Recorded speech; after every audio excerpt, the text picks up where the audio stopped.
Ukrainian military recruits, all civilians who have been selected to fight Russian troops in the war, are undergoing a 5-week training course in the UK.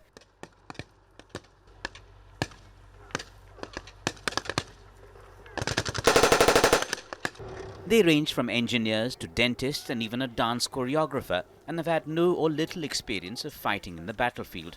Okay. So hopefully that's enough fodder. Actually, no, if you're on top of each other. But they all hope that when they return home, they will have the skills to help defend their country. Based on the UK's basic soldier training, the course covers weapons handling, battlefield first aid, fieldcraft, patrol tactics, and the law of armed conflict. Each recruit will return with personal protective equipment as well as clothing and rucksacks. I have learned all sorts of things. I have tactical training. I have had field medicine training, first aid training. I've also had psychological training for going back to the battlefield. That's what I've got from here and from my British and my Ukrainian instructors, and I'm going to take all these skills and knowledge that I've learned here and take them back to Ukraine, to the battlefield, and I will show there what I've learned. The UK has offered to train 19,000 Ukraine personnel, and over 5,700 have already completed the training and returned to Ukraine since the training started in June. What do you think this does? Bearing this and me. Countries including Canada, Denmark, Finland, Sweden, Norway, New Zealand, the Netherlands and Latvia are all involved with the training program.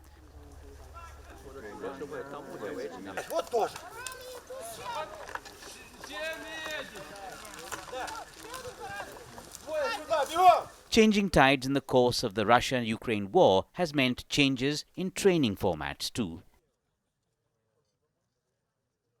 As you've seen in the east of the country, the Ukrainian armed forces are making significant gains, and so we've changed our the focus of our training from a defensive operation, whereby they're in static positions looking to protect territory, to that of more offensive, where they're taking the fight to the enemy and looking to gain territories in that process.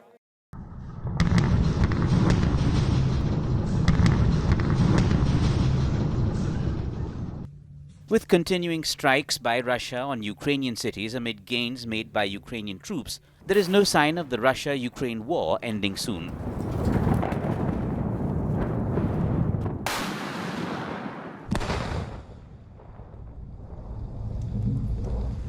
The new Ukrainian recruits are preparing to pick up a challenging baton. The World Health Organization has reaffirmed its commitment to help Ukraine as Russia's invasion nears on 8 months. Global attention. On Friday, the WHO's regional director, Hans Kluge, said the escalation of the humanitarian emergency requires an escalation of the humanitarian response. The WHO says it has confirmed 620 attacks on healthcare infrastructure since the war began in February. In just 10 days from now, we will mark 8 months of relentless war in Ukraine. But this week, the bombings of Kiev, Dnipro, and other cities nationwide have refocused global attention to the survival of the civilian population of Ukraine and the survival of the health system itself. The escalation of the humanitarian emergency requires an escalation of the humanitarian response. Let me clearly state, WHO is there to stay and support the Ministry of Health under the leadership of Health Minister Dr. Viktor Lashko, to stay and support our more than 150 health partners on the ground. Ukraine's President Volodymyr Zelensky on Friday promised his people that they would prevail against Russia's invasion. In his address marking Defenders' Day, Zelensky hailed the courage of Ukrainians, saying Russian missiles are still capable of driving Ukrainians into bomb shelters, but none of our people shiver there. He said Russia combines all the enemies of our statehood that we faced before, even as he stressed that by defeating this enemy, the people will respond to all enemies who encroach on Ukraine. Zelensky's address comes in the backdrop of a barrage of Russian missile strikes in major Ukrainian cities since Monday in response to the attack on a bridge connecting Crimea with Russia. Світ бачить, що українці не втрачають людяність. The world sees that Ukrainians do not lose their humanity under any circumstances. The enemy can strike at our cities, but never at our dignity. The Russians burned down the Skovoroda Museum, dozens of churches, hundreds of schools and kindergartens. But they can't do anything against our philosophy, against what Ukrainians hear, see and know from a young age.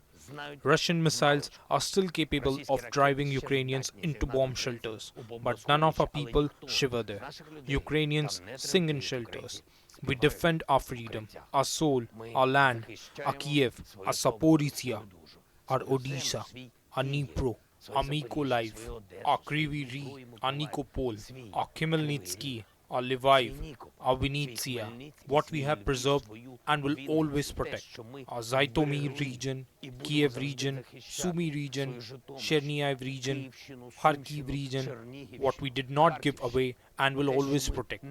Our Kherson, our Donetsk and Luhansk, our Crimea. Свій Донецьк і Луганськ, свій Крим.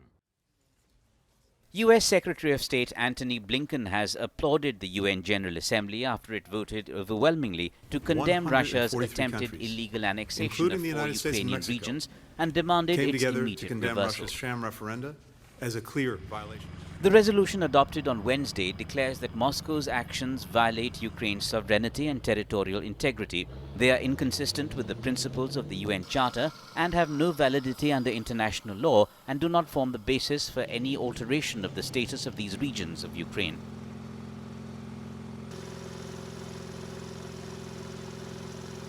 The vote in the 193-member world body was 143-5, with 35 abstentions. It was the strongest support from the General Assembly for Ukraine and against Russia of the 4 resolutions it has approved since Russian troops invaded Ukraine on February 24th. 143 countries, including the United States and Mexico, came together to condemn Russia's sham referenda as a clear violation of international law and unequivocally rejected any attempt by Moscow to illegally annex Ukraine's sovereign territory. As much as a condemnation of Moscow, the UN resolution is also a resounding affirmation of global support for everything that President Putin is actually trying to destroy. The more powerful UN Security Council, whose resolutions are legally binding, has been stymied on taking action on Ukraine because of Russia's veto power, which it used on September 29th to block condemnation of Russia's attempts to annex Ukrainian territory.